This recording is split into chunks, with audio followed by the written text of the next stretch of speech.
Então vamos ouvir a palavra de Deus? Pegue a palavra do Senhor, abra comigo, Romanos 3, versículo de número 9, quem encontrou, diga glória a Deus. Diz assim, que se conclui, temos nós qualquer vantagem? Não, de forma nenhuma, pois já temos demonstrado que todos, tanto judeus como gregos, estão debaixo do pecado. Como está escrito, não há justo, nenhum sequer. Não há quem entenda, não há quem busque a Deus. Todos se extraviaram, a uma se fizeram inúteis. Não há quem faça o bem, não há nenhum sequer. A garganta deles é sepulcro aberto. Com a língua urdem engano, veneno de víboras está nos seus lábios. A boca, eles a têm cheia de maldição e de amargura. São os seus pés velozes para derramar sangue. Nos seus caminhos há destruição e miséria. Desconheceram o caminho da paz. Não há temor de Deus diante de seus olhos. Ora, sabemos que tudo o que a lei diz aos que vivem na lei, o diz para que se cale toda a boca e todo mundo seja culpável perante Deus, visto que ninguém será justificado diante dele por obras da lei, em razão de que pela lei vem o pleno conhecimento do pecado. Amém? Feche os seus olhos, põe a mão assim na altura do teu coração. Pai querido e Deus amado, mais uma vez, meu Deus, aqui no teu altar, assim como de manhã, meu Deus, eu peço o teu socorro, Deus, aqui nessa noite, para que cada coração seja alcançado por ti, para que cada pessoa ela seja ministrada por ti, porque, meu Deus, essa palavra ela tem que vir direto do teu coração, sem escala para o coração do teu povo, porque, meu Deus, hoje nós vamos ver como somos realmente no reflexo do espelho da nossa vida. Então, meu Pai, fale conosco, assuma o teu lugar aqui neste altar e em cada coração. Tira, meu Deus, as nossas limitações humanas, a nossa incapacidade, Pai, para que nós possamos receber do Senhor a tua santa e gloriosa palavra e completamente pura, sem nenhum interesse que não seja a salvação do teu povo. Então, meu Deus, sendo assim, nós damos liberdade para que o Senhor venha ministrar em cada vida aqui presente. Fale conosco, Deus, da maneira que o Senhor quer falar e não da maneira que nós queremos ouvir. Toma o teu lugar, no nome de Jesus, que assim seja feito. Amém. E graças a Deus. Exalte o nome do Senhor, amados. Louvado seja Deus.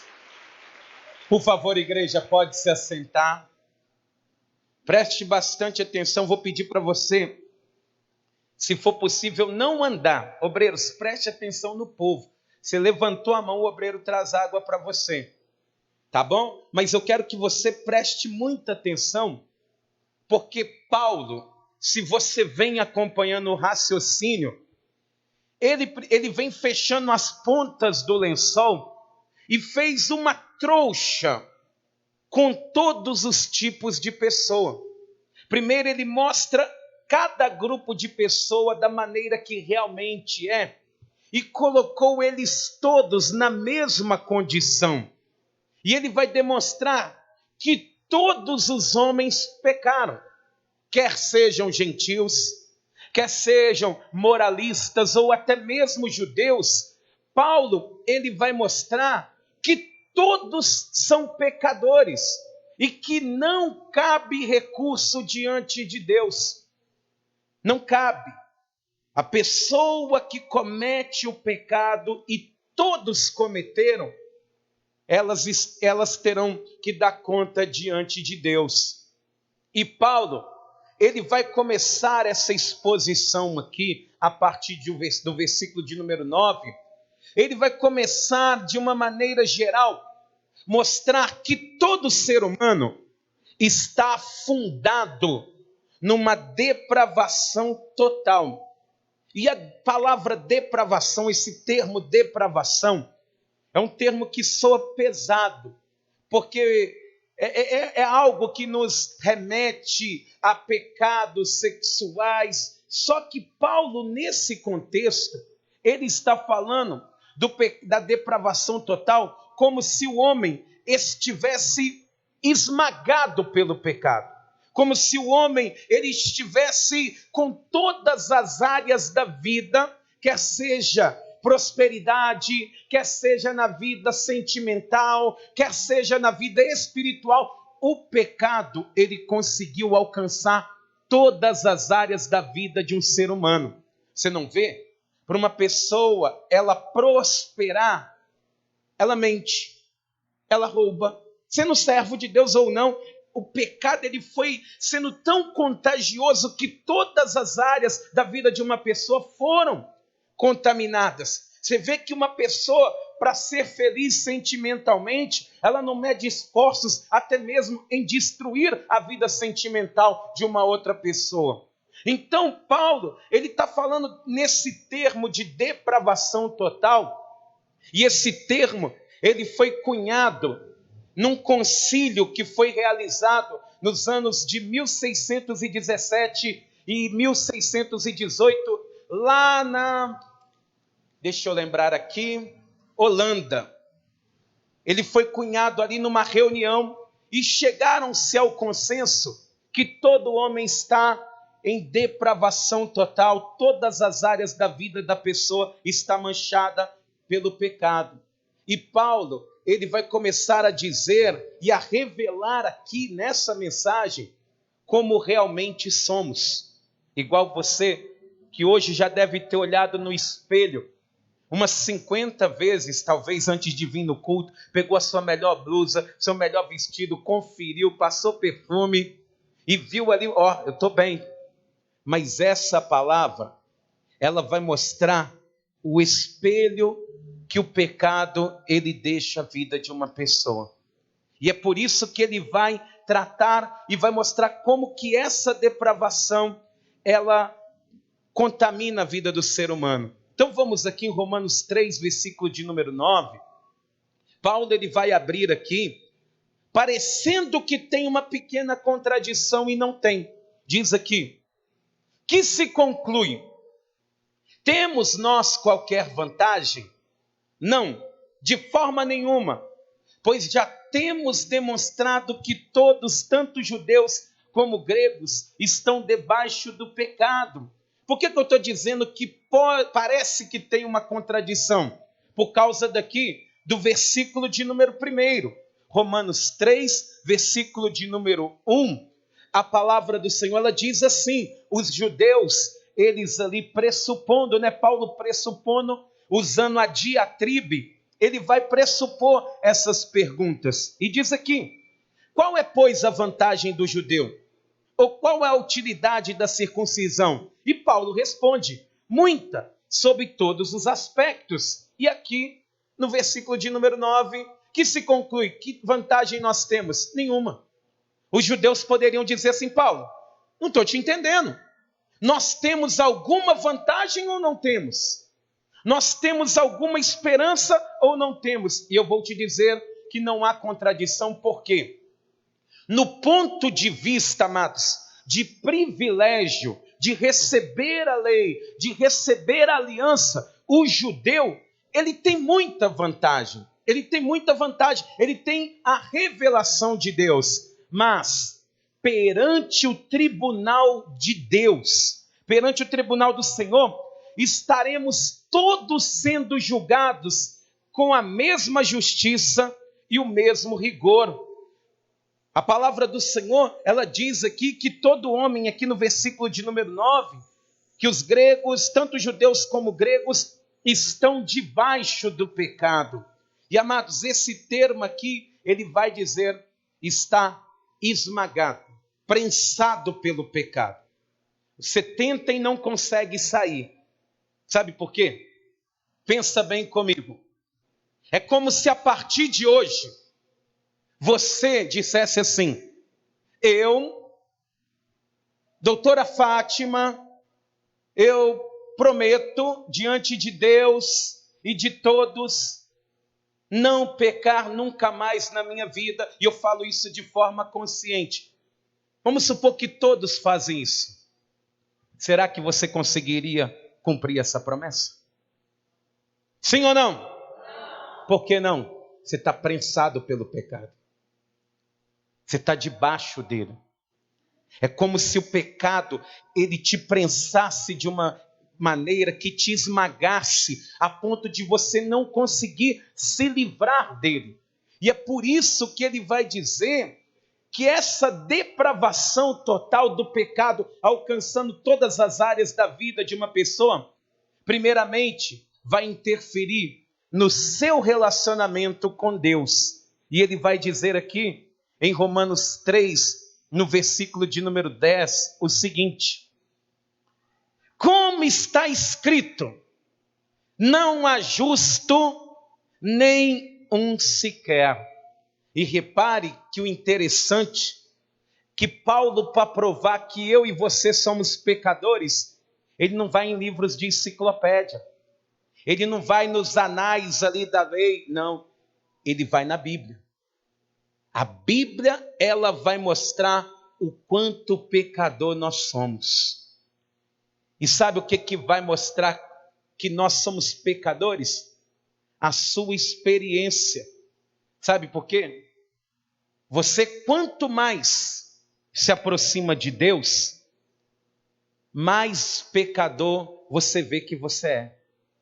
E quanto mais longe de Deus você estiver, menos pecador você pensa que é. Sabe por quê? Você lembra quando você era do mundo? E as pessoas falavam que você era mau, você falava, eu não. Eu sou honesto, eu sou trabalhador, eu pago as minhas contas em dia. Eu não sou uma boa pessoa, eu faço muita caridade. E aí você entregou a vida para Jesus. Todo dia você fala, meu Deus, tem misericórdia de mim. Não é que você começou a roubar, você continua sendo honesto, trabalhador, uma pessoa de caráter. Mas diante de Deus, não tem como o ser humano ele usar um verniz de santidade apenas. Não tem como, porque o próprio Deus, ele através da sua santidade, ele vai revelar quem realmente somos. Quanto mais perto de Deus você fica, mais humilde você é. Quanto mais longe de Deus você estiver, mais soberba você fica. E diz aqui, no versículo de número 10, que o critério é rigoroso. Não há justo nem um sequer. Nenhum. É total. Não há nenhuma pessoa justa.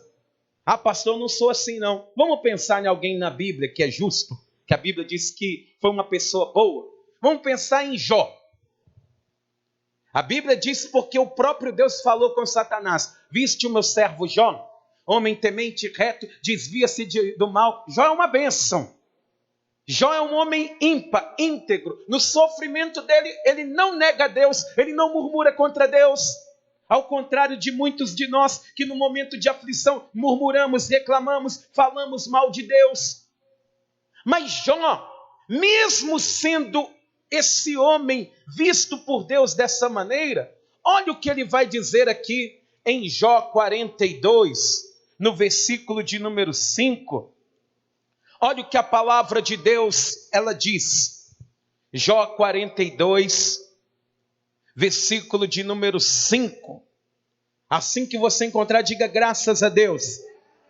Diz a palavra do Senhor o seguinte: eu te conhecia só de ouvir, mas agora os meus olhos te veem, por isso me abomino.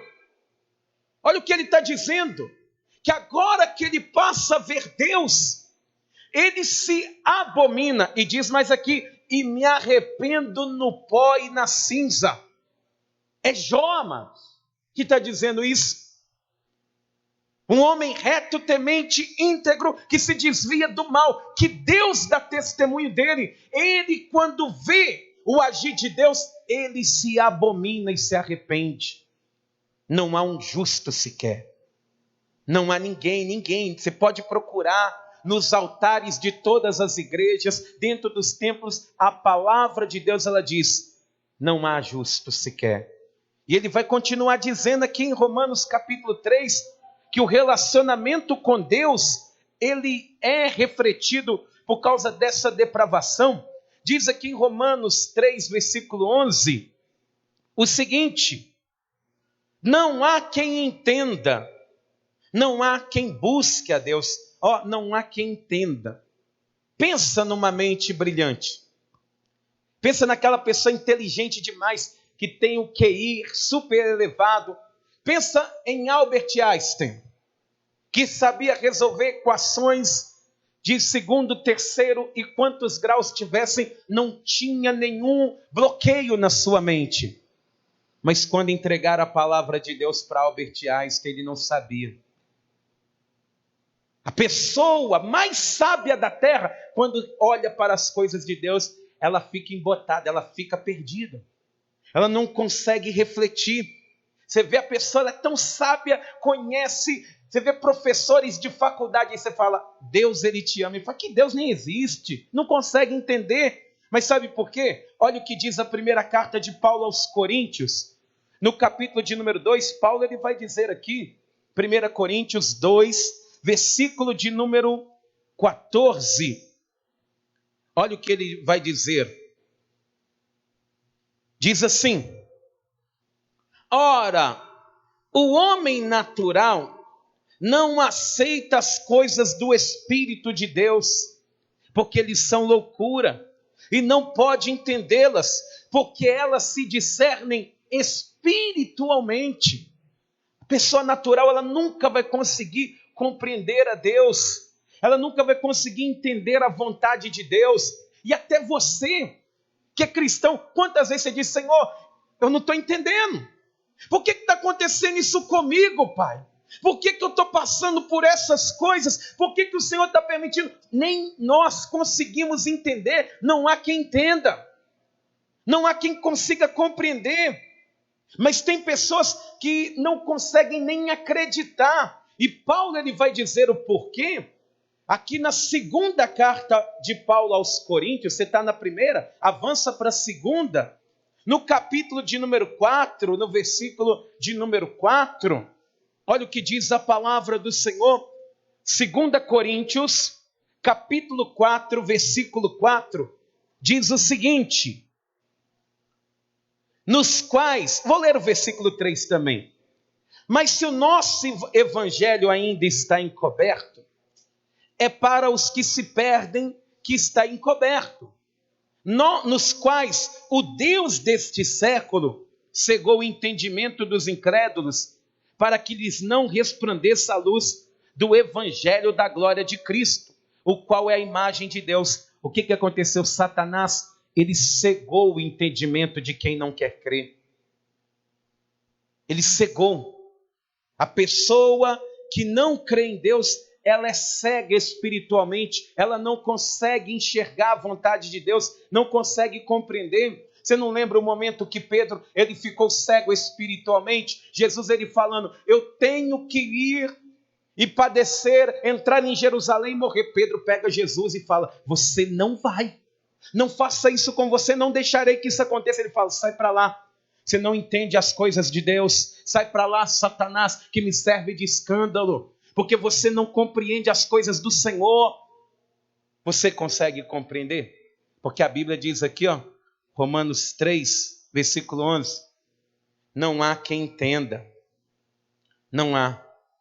Versículo de número 12, olha o retrato que ele está colocando, entenda a totalidade, não há justo nenhum sequer, não há quem entenda, não há quem busque a Deus. Diz, versículo de número 12, todos se extraviaram, a uma se fizeram inúteis, não há quem faça o bem, não há nenhum sequer. Todos se extraviaram, a parte A diz isso. E o que é extraviar, amados? Extraviar é sair do caminho. É sair do caminho. O que é pecado? A palavra pecado no grego é hamartia. Quer dizer errar o alvo. É você ao invés de acertar o alvo, o pecado faz você errar ele. E aí sabe o que acontece? Deus, ele criou você para a glória dele. Mas aí o que você faz com a sua vida? O que você faz com ela? Ele criou você para a glória dele. Nunca foi para a nossa glória. Nunca foi para o nosso próprio interesse. O que a gente fez com a nossa vida? O que fazem com a palavra de Deus? O que eles estão fazendo? Por isso que ele está dizendo aqui que todos se extraviaram, erraram o alvo. Você tem louvado a Deus com as suas atitudes, amado? Olha para dentro de você. Será que quando Deus ele fala assim, olha, tem uma pessoa ali no Jatobá, ou em qualquer lugar, e ele fala de você, ele vai falar, está sendo para a glória e meu louvor que essa pessoa está vivendo? Os seus interesses, eles vão demonstrar se é. Quem está entendendo isso, diga glória a Deus. Romanos 3,12, parte B, ele diz aqui, não há quem faça o bem, não há nenhum sequer, ou seja, não há exceção. Pastor, não, eu não concordo com isso, que eu sou bonzinho demais. E amados, ele não está falando aqui de fazer boas ações. Igual quando, por exemplo, você vê uma pessoa chorando, você chega lá do lado e fala, está tudo bem com você? Isso é boa ação. Não é quando você faz um pedaço de bolo lá e fala, pastor Warley, está aqui, ó. É boa ação. É boa ação isso. Mas ele está falando num conceito muito mais agudo e muito mais maiúsculo. Ele quer dizer que na pureza da bondade, ninguém consegue praticar o bem com pureza. Sabe por quê? Porque até nas suas obras boas pode ter objetivos ruins. Até no momento que você faz o bem, você muitas das vezes está com pensamentos errados, que não são 100% puros perante o Senhor. Você não vê, tem pessoas que ajudam pessoas já pensando lá na frente. Eu vou ajudar esse aqui que vai me colocar em tal lugar. Eu vou ficar até mais tarde aqui fazendo uma hora extra. Eu vou ficar aqui ajudando aqui para lá na frente o meu patrão me promover. Já manchou. Até na sua bondade, você estava ajudando, mas o teu pensamento te condenou. Até no momento da oração, Jesus ele fala, quando você orar, cuidado, não faça como fariseu não, e vai para a praça, orar, ficar ali para todo mundo dizer, olha lá o homem de Deus. Não, se o intuito é esse, já não prestou mais, já não serve. Até nas obras boas, pode estar tendo relações ruins. Por isso que ele está dizendo que não há ninguém que faça o bem, nenhum sequer. Porque na hora que nós falamos, vamos fazer o bem, vem aquele pensamentozinho, aquela manchinha que quase passa impercebível, mas Deus ele vê. Deus ele realmente vê. Esse é o nosso quadro. O homem não consegue ver, mas Deus ele vê. Ele consegue enxergar. Diga para quem está do teu lado, Deus ele vê. Porque Deus ele não vê somente a ação. Ele vê a intenção daquela ação. Amém? Então, o relacionamento com Deus, ele fica comprometido por causa da depravação. E a depravação, ela também vai atrapalhar o relacionamento do homem com ele mesmo. De você com você mesmo. Diz aqui em Romanos 3, no versículo 13. E amados, olha o termo que é utilizado aqui. A garganta deles é sepulcro aberto. A garganta deles. Paulo, ele poderia usar aqui para falar do pecado, do relacionamento do homem com ele mesmo. Pecados de quebras da lei, pecados sexuais. Mas ele vai usar somente a boca, a língua da pessoa, para falar desse mal de relacionamento. E você já percebeu como que começam os maiores problemas dentro da tua casa? Por causa da comunicação. Você fala uma coisa, o marido não entende, aí já começa a briga, aí já começa o bate-boca. Aí você falou uma coisa que não devia falar, a pessoa ficou ofendida, aí simplesmente deu aquela bagunça.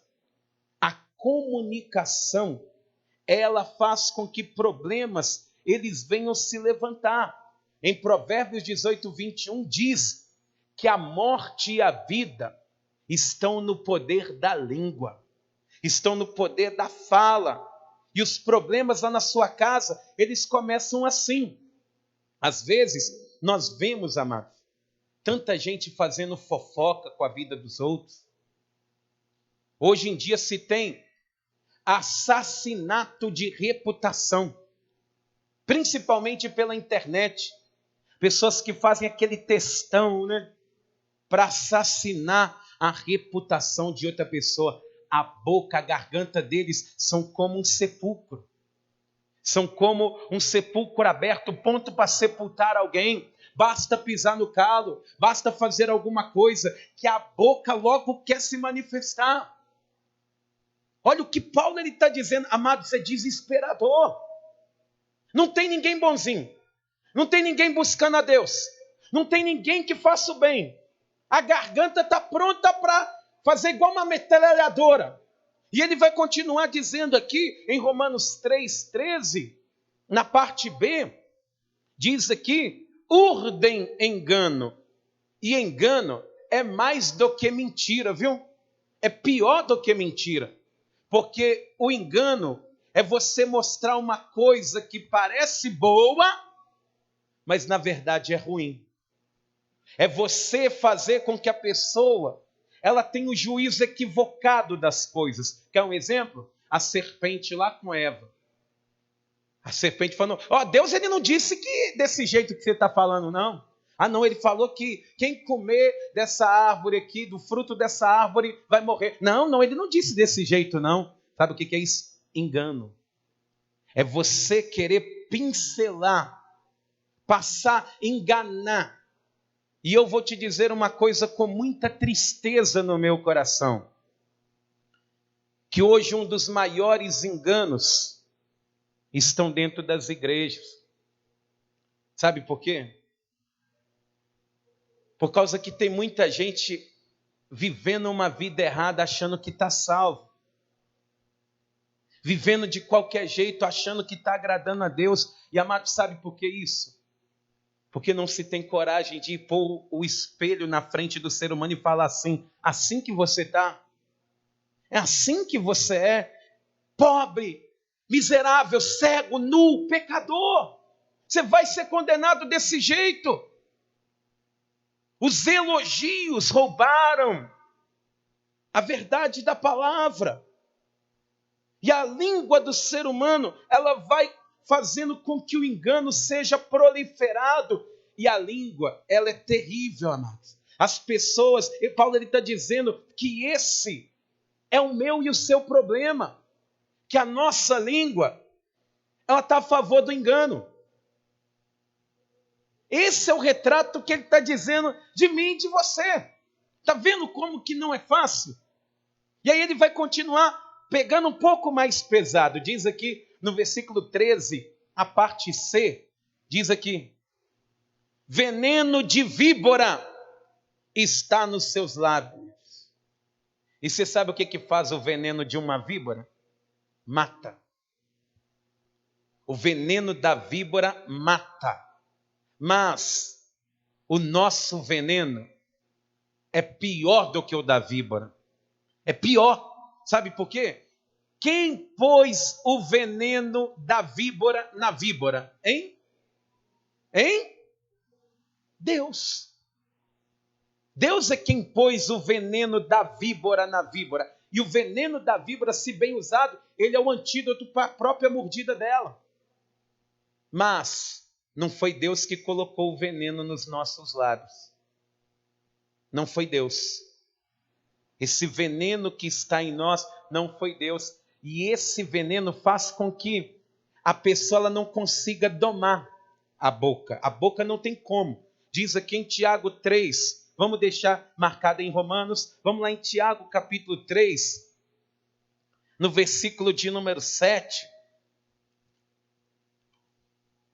Tiago 3, versículo de número 7. Olha o que a palavra de Deus, amados, ela vai dizer. Tiago 3, 7 diz assim: pois toda espécie de feras, de aves, de répteis e de seres marinhos se doma e tem sido domada pelo gênero humano. Você viu que o ser humano ele consegue domar todos os animais. Você não vê? Até baleia o ser humano consegue domar. A baleia pula no parque aquático. O golfinho pula. Fica de pé. Você vê o elefante daquele tamanho, ficando em duas patas no circo. O leão, ele pegando e ficando completamente volúvel às ordens do ser humano. O pássaro, o homem coloca uma mensagem e manda ele entregar e ele vai. Tudo o homem consegue domar. Mas diz aqui no versículo 8, a língua, porém, nenhum dos homens é capaz de domar. É mal incontido, não dá para conter, é mal incontido. Não tem jeito de domar a língua, carregado de veneno mortífero. A língua é perigosa. Sabe por quê? É pior do que o veneno da víbora, o que sai da boca do homem. Sabe por quê? Porque a víbora, quando ataca uma pessoa, ela consegue machucar somente uma. Mas o veneno da língua do ser humano machuca uma igreja inteira, uma família inteira, uma empresa inteira.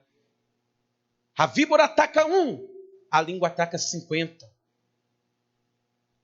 É assim que Paulo está descrevendo tudo isso. A língua, a víbora, o veneno da víbora mata o corpo. Mas o veneno da língua, ele mata a alma e mata o corpo. Ele faz com que a pessoa, ela se sinta incapaz de buscar a Deus. Esse que Paulo está dizendo, somos nós. Esse é o reflexo. Essa é a imagem que é refletida. Quando nós temos que olhar para dentro de cada um, nós vamos ver isso. Diz aqui no versículo de número 14. A boca, eles a têm cheia de maldição e de amargura. E amados, uma boca cheia de maldição é uma coisa terrível, não é verdade? Terrível, terrível. E lá em Tiago 3, versículo de número 9, ele vai dizer uma coisa aqui, vamos voltar lá em Tiago 3, 9. Ele mesmo não vai entender, por causa que ele vai fazer um exemplo em que todos nós vamos ter que colocar a carapuça. Diz aqui, Tiago 3, versículo 9, diz assim: com ela bendizemos ao Senhor e Pai, também com ela amaldiçoamos os homens feitos à semelhança de Deus. Você está aqui na igreja, ó, com a mão para o céu. Ah, Senhor, ah, Deus maravilhoso, louvando a Deus. Acaba o culto, você vai lá fora falar mal do irmão. Da mesma boca. A boca está cheia de maldição, com ela adoramos a Deus. Mas também falamos mal dos homens que são a imagem e semelhança de Deus. Esse é o retrato que ele está dizendo. E Tiago, ele não consegue entender esse tipo de condição. Diz aqui Tiago 3, versículo de número 9. Com ela bendizemos ao Senhor e Pai, também com ela amaldiçoamos os homens feitos à semelhança de Deus. De uma só boca procede bênção e maldição. Meus irmãos, não é conveniente que essas coisas sejam assim. Acaso pode a fonte jorrar do mesmo lugar o que é doce e o que é amargoso? Acaso, meus irmãos, podes a figueira produzir azeitonas ou a videira figos? Tampouco fonte de água salgada pode dar água doce. Ou seja, você precisa vigiar. Nós somos, sabe o quê? Esquizofrênicos espirituais. Na mesma hora que adoramos, nós estamos murmurando. Na mesma hora que estendemos as mãos para o céu para dar glória a Deus, paramos ali na porta para cochichar. paramos em casa. Paulo está dizendo, olha, a boca deles é cheia de maldição. É cheia. E amados, nós temos que entender isso. Deus, ele consegue enxergar tudo isso. Como que nós vamos dizer que estamos cheios do Espírito Santo de Deus?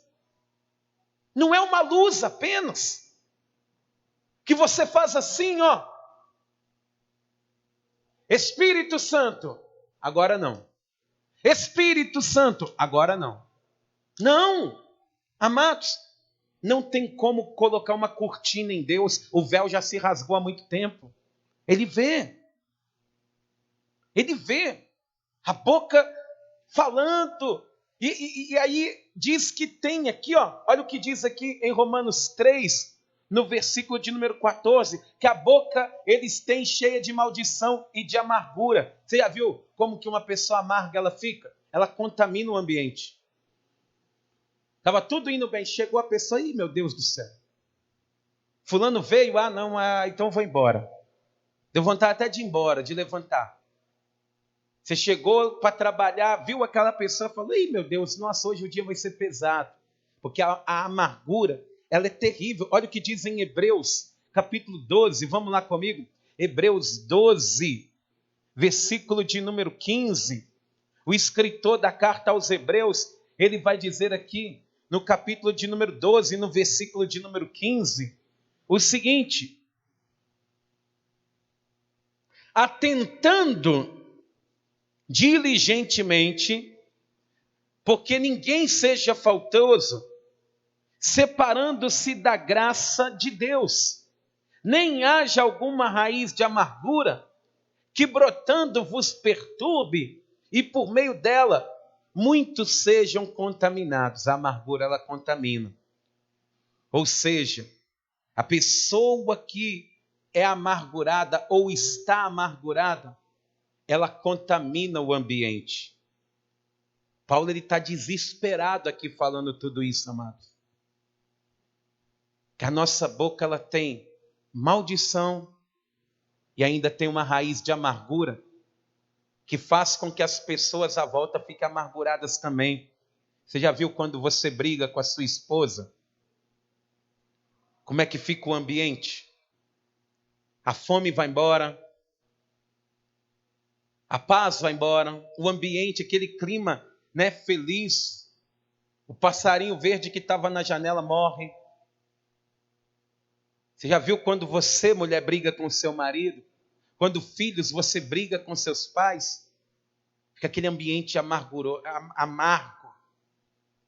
Aquela raiz de amargura que faz com que tudo fique com aquela sensação terrível. Isso vale para todas as áreas da nossa vida, amados. Paulo está dizendo aqui, e ele vai continuar falando, vamos lá, em Hebreus 3,15, ele vai falar que a depravação, que o pecado que está em todos, ele interfere na relação com Deus, com ele mesmo e agora com o próximo. Ele diz aqui, são os seus pés velozes para derramar sangue, ou seja, falta de respeito com a vida. E você precisa refletir, o que são as guerras, hein? O que são as facções, as gangues de rua? O que são tudo isso? Qual que é a realidade, por exemplo, do nosso país, em que se mata uma pessoa por causa de um telefone celular? Tira a vida de uma pessoa. Os pés que se apressam para derramar sangue. Aonde a pessoa ela trabalha. No dia que ela vai fazer o saque da sua aposentadoria, vem um bandido e vai lá e rouba tudo que ela tem. Qual que é a realidade do ser humano para você entender? Nós não temos medo de um bicho na rua. Você fica com medo de pessoas como você. Você tem que andar com a bolsa aqui, o cordão para dentro da camisa, Com medo não é de um bicho chegar e te morder, não. É de uma pessoa semelhante a você. Por causa dos pés que se apressam a derramar o sangue. E amados, é muito sério isso. Porque as pessoas, elas nos dias de hoje, elas não têm valor mais à vida de ninguém. Eu dei até um exemplo há pouco tempo aqui mesmo na exposição. O exemplo do matador de aluguel. Ele recebe ali 3.000 para matar uma pessoa que ele nunca viu, que nunca fez mal para ele, nunca xingou ele, nunca tratou ele mal, nunca deu bom dia, boa tarde, boa noite. Aí ele recebe os 3.000, dá 5 tiros na pessoa, volta para casa, toma um banho, janta e dorme. Paulo está dizendo, os pés dele se apressam para fazer maldade. Esse é o retrato do ser humano. Está entendendo que Paulo ele está nos reduzindo a nada, não tem nenhum tipo de condição de você abrir a boca diante de um quadro desse. E ele vai continuar dizendo aqui, no versículo de número 16, o seguinte: nos seus caminhos há destruição e miséria. Sabe o que é isso? Falta de respeito com valores humanos. O ser humano, aonde ele passa, ele deixa um rastro de destruição. Ele está falando de nós. Aonde o ser humano ele entra, ele vem destruindo. Ele consegue acabar com o respeito a valores humanos. Você não vê? Seu vizinho, você chegou do serviço cansado, ele está lá com o som na maior altura. Nem aí se você dormiu bem, se você tem criança nova, se você está passando bem. Ninguém. É falta de respeito. Aonde o ser humano vai, aí a pessoa ela tem que vender a casa dela a preço de banana para ir embora, porque não aguenta mais aquela situação. O ser humano ele é assim. Ele traz com ele esse rastro de destruição. E aqui no versículo de número 17, diz o seguinte: desconheceram o caminho da paz. Falta de respeito com os relacionamentos humanos. Em Romanos 12, versículo 18, diz assim: no que bem depender de vós, tenha paz com todos. Com todos. Quem é servo de Deus aqui, diga glória a Deus. Tenha paz com todos no que depender de você. Isso é o que está escrito na palavra. Mas eu quero que você pense que Paulo diz, eles desconhecem o caminho da paz. Pense um pouco em você mesmo. Você já ficou com raiva de alguém? Sem conversar com alguém? Você já talvez desejou mal para alguém? Não o que você ia fazer, não é mal assim não, tá? É aquele mal que você falava assim, você pisou em mim, né? Mas amanhã você vai ver. Eu não vou fazer nada, mas a justiça vem. E no dia que vem você fala lá, chegou a justiça. Eu falei que Deus é justo. Já torceu para alguém tomar chumbo na asa? Cair, fraquejar? Hein? Então, meus amados, nós desconhecemos o caminho da paz. Como que você vai ser reconciliador da paz com esse tipo de pensamento? Se qualquer coisinha você para de conversar comigo. Hein? Você desconhece o caminho da paz. Sangue do teu sangue, você fica um mês sem conversar. Como? Como? Desconheceram. E amados, o Abraham Lincoln, eu estava citando aqui pela manhã, ele vai fazer uma citação que a maneira mais certa e mais correta e responsável de se fazer um inimigo, de se vencer um inimigo, é fazer dele seu amigo. Você quer vencer um inimigo de verdade? Faz dele seu amigo. Fazer dele seu amigo. E ele fez isso. Igual Abraham Lincoln, antes de se tornar presidente dos Estados Unidos, ele perdeu muitas eleições. E o senhor Stanton, ele foi o maior crítico, dizia que ele não prestava, que Lincoln era doido, ele era um lunático. E aí no dia que Lincoln venceu a eleição, ele falou, ó, senhor Stanton, ele vai assumir esse cargo no governo. E aí vieram para Lincoln e falaram, você é doido, esse homem falou mal de você. E aí Lincoln ele fez um bom governo e no dia que ele foi assassinado, no caixão dele, quem está ali de joelhos, inclinado em cima, o senhor Stanton dizendo, ele era meu amigo. Ele vai discursar, ele se tornou amigo de Lincoln. Sabe por quê? Deixou diferenças de lado e trouxe a pessoa para perto dele. Você quer vencer a inimizade? E eu falo com você porque a nossa batalha, ela não é contra carne e sangue. É contra os principados, contra as potestades, é contra as ciladas do maligno. E Pedro, ele vai dizer aqui, 1 Pedro 3,9, vamos lá comigo, que nós precisamos ter esse entendimento. E não adianta você querer pagar as pessoas com a mesma moeda. 1 Pedro 3,9 diz o seguinte, olha, assim que você encontrar, diga aleluia. 1 Pedro 3,9 diz assim, não pagando mal por mal, ou injúria por injúria, antes, pelo contrário, bendizendo, pois para isto mesmo foste chamado, a fim de receberdes bênção por herança. O que ele está dizendo? Não paga o mal com o mal, não. Você quer vencer os seus inimigos? Pague o mal com o bem. Porque, primeiramente, revela quem é você. Revela quem você é. Se você paga o mal com o mal, na verdade, você já tinha maldade dentro do teu coração há muito tempo. Mas quando você deixa a maldade de lado, você começa a pagar as coisas com o bem. E quando você semeia bem, não somente Deus ele vê. Não somente Deus, mas todos verão a diferença entre quem serve a Deus de verdade e quem não serve.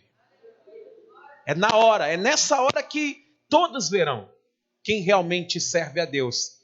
É com aquilo que ela paga. Lá em Gálatas 6,9 diz assim, não cansemos de fazer o bem. Pastor, mas ela não merece. Não canse.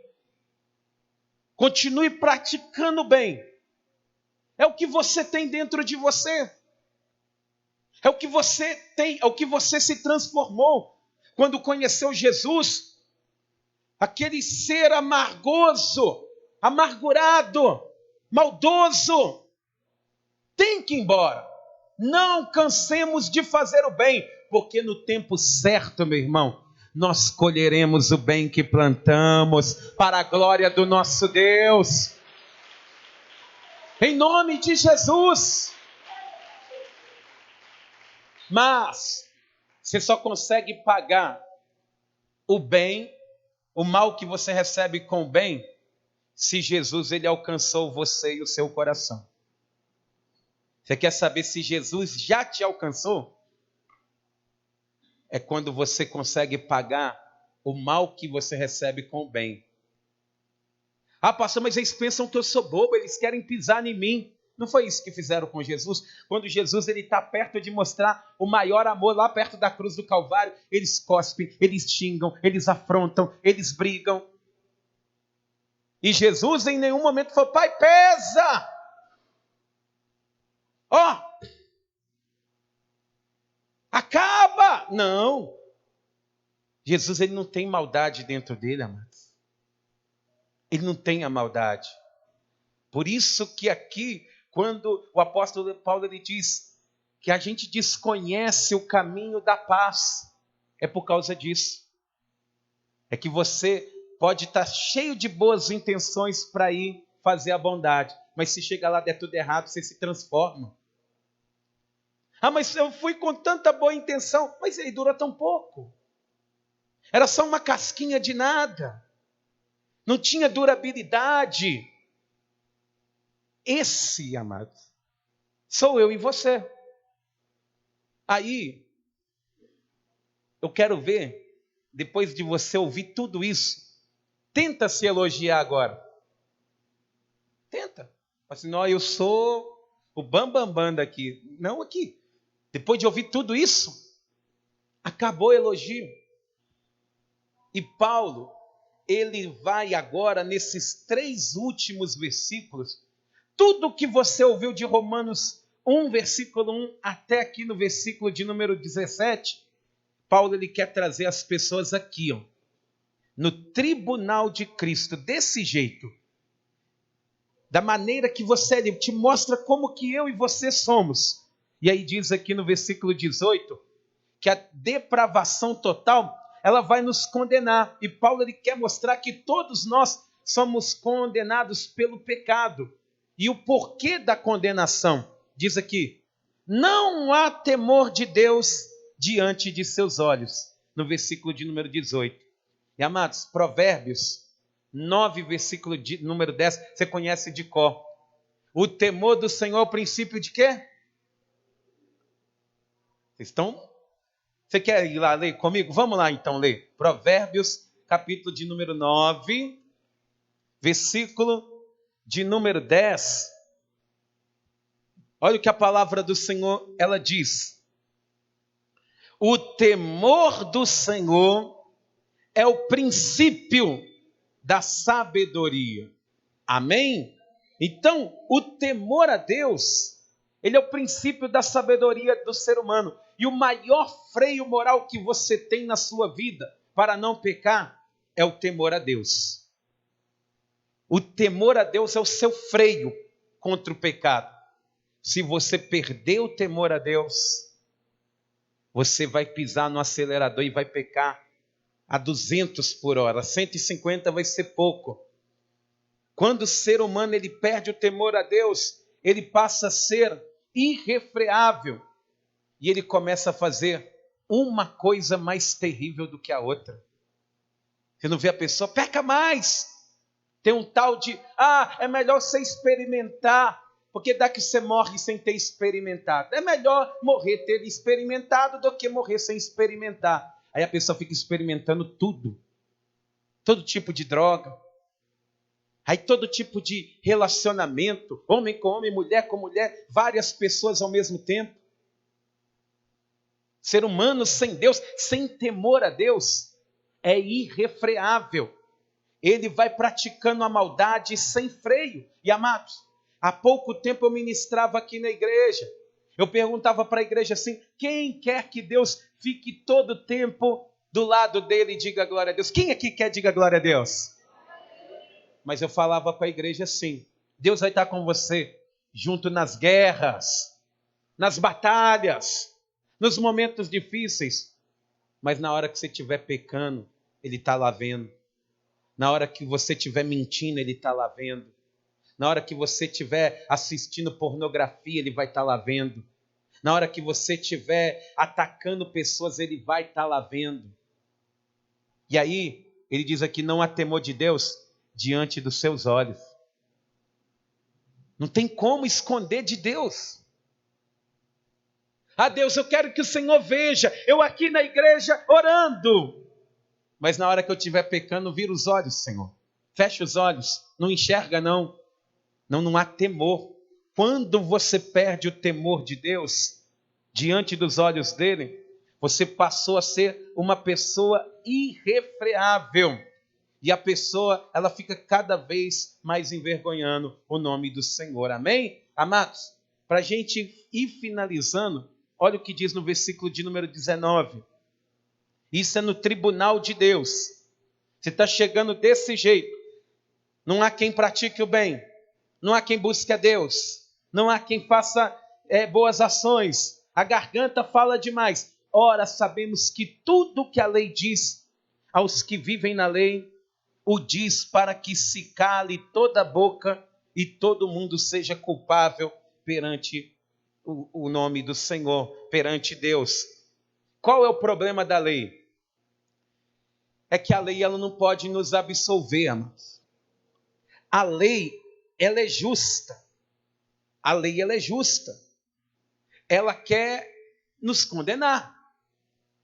Está escrito na lei, a lei, ela é justa. Ela não foi feita para encobrir pecados, é para mostrar. E o que a lei ela quer do pecador? Morte.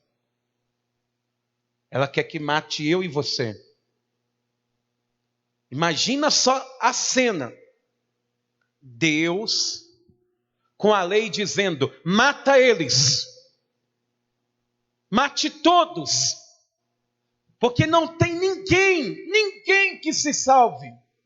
Ninguém. E aí, diz aqui no versículo de número 19, que você que outrora era tão falante, né, tinha argumento para tudo. Quando as pessoas falavam, olha, você é assim, você... não, eu não sou não. Diante do tribunal de Deus, toda a boca se fecha. Você vai falar com Deus, não, Senhor, o Senhor está redondamente enganado. Não, toda a boca se fecha diante de Deus. E aí a lei, ela vai querer matar ele. Exige a morte. Aquele que pecar certamente morrerá. O salário do pecado é a morte. Todos, gregos, judeus, todos, gentios, todos pecaram. Tem que morrer. E aí, amados, o propósito da lei é esse. É mostrar os erros, para ilustrar bem. Você já viu prumo de construção? Quem já viu, levanta a mão. Aquele pedacinho de madeira que o pedreiro ele coloca na parede e mostra que a parede está torta. A lei ela faz isso. Ela mostra que a gente está errado, mas ela não conserta. Assim como o prumo não conserta a parede torta, a lei ela só mostra que a parede está torta. O radar ele faz o que com o motorista imprudente? Mostra que você está correndo demais, mas ele não muda o motorista, mas ele mostra que você estava errado. Você vê que a pessoa ela vai fazer um exame de ressonância magnética. Está todo doente por dentro, mas o exame não te sara. Mas ele mostra que você está doente. A lei é assim. Ela mostra que você está todo torto, que você está acelerado e que você está doente. É desse jeito que você entra diante de Deus. É desse jeito. Todos, sem exceção. E Paulo, ele vai mostrar, reduzir o ser humano a nada, para agora abrir a porta da graça de Deus. Sabe por quê? Aí você vai ver o quão grande é a graça de Deus. Que aí você vai ver o quão grande é essa maravilhosa graça que vem através de Jesus Cristo. É quando você olha o seu retrato atual, o meu retrato. É como eu me enxergo.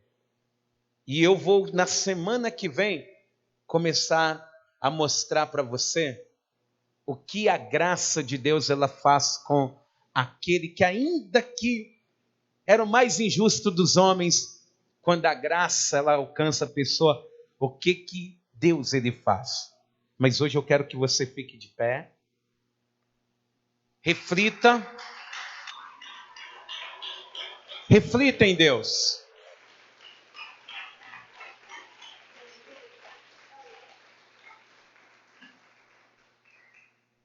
Imagina.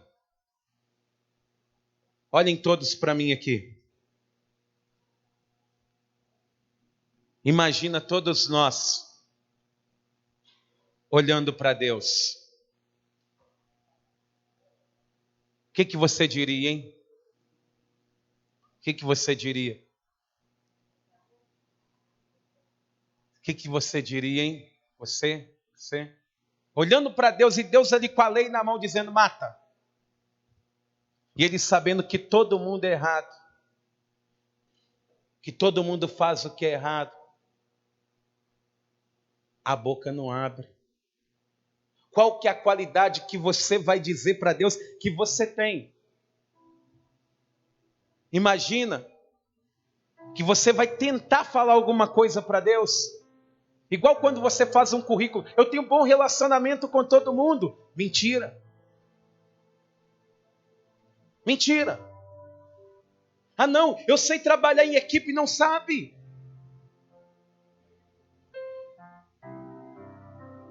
Mas Deus, Ele enviou o seu Filho por causa de você e de mim. Ele sabe que nós não somos nada. Por isso que Jesus ele fala, gente, sem mim, nada vocês poderão fazer. Feche os seus olhos, amados. Sem Jesus não dá. Que às vezes, na sua mente, pode ter passado tantas coisas. Porque às vezes parece que a cruz, ela é pesada demais. Que os problemas, as dificuldades, elas são tantas na vida do cristão, que você já deve ter pedido para Deus, Senhor, essa cruz está pesada demais. Mas minha irmã e meu irmão, é melhor carregar uma cruz pesada e continuar andando, do que ser esmagado pelo pecado. Perder a própria vontade, porque as coisas que você tem passado parece que estão te sufocando. E a primeira vontade que dá na tua mente é de desistir. Mas hoje o Senhor ele te trouxe até aqui, porque os portões da graça se abriram. E Jesus Cristo ele continua com os braços abertos, não pregados numa cruz, mas esperando por você e por mim. Esperando por nós, que temos um reflexo ruim, mas quando Ele vive dentro de nós, nós desaparecemos e só Ele resplandece. Por isso que quando você entrega a sua vida para Jesus, é Ele que está na tua frente, é Ele que é o teu escudo, o teu broquel, é Ele que tem o brilho do Espírito Santo, é Ele que faz com que as pessoas elas olhem para o cristão e digam assim, nossa, essa pessoa tem um jeito tão bom, é tão bom conversar, é tão bom falar, mas não é nada nosso, é tudo dele. É Ele. E se você não estiver na presença dele, nós vamos ser condenados, porque não há nada de bom em nós. Um dia eu fiz uma postagem dizendo assim, tudo que você vê de ruim em mim, sou eu mesmo. Esse sou eu. Mas tudo que você vê de bom em mim é Cristo. É Jesus. É Ele quem faz com que de uma pessoa limitada venha se sair a água da vida. Por isso eu quero fazer uma oração por você. Quero orar por você que diz assim, pastor, eu estou longe dos caminhos do Senhor, eu quero voltar para Jesus. Eu tenho andado tão atarefado que eu tenho me esquecido de Deus. Jesus ele está voltando, amados. Jesus ele está voltando. E Ele quer te salvar. E é hoje. Se hoje você diz assim, pastor, como que essa pregação me denunciou, viu? Eu não sei de nada, viu, amados? Mas Deus, Ele sabe de tudo. Talvez você quer pedir perdão para Deus e falar com o Senhor, meu Deus, eu ouvi o Senhor, só não falou meu nome, mas eu preciso. Eu estou sentindo-me incomodado, eu tenho que pedir perdão para Ti. E quer fazer isso hoje, aqui diante do altar? Sai do teu lugar, vem aqui na frente. Porque quando você abre o teu coração, a porta da graça de Deus, ela se abre. Ela se abre. Deus está abrindo a porta da graça, da salvação. Pastor, eu quero voltar para Jesus, eu quero voltar a ser feliz com Deus, eu quero voltar a caminhar. Então vem para Jesus, vem se colocar diante de Deus, vem falar com o Senhor. Meu Deus, eu preciso de Ti na minha vida, eu preciso do Senhor na minha vida, eu preciso ser diferente, eu preciso ser transformado. Não pode ser só essa casquinha, não. Cristão, ele é maturado, é no fogo. Quando ele passa, Deus, ele passa com ele.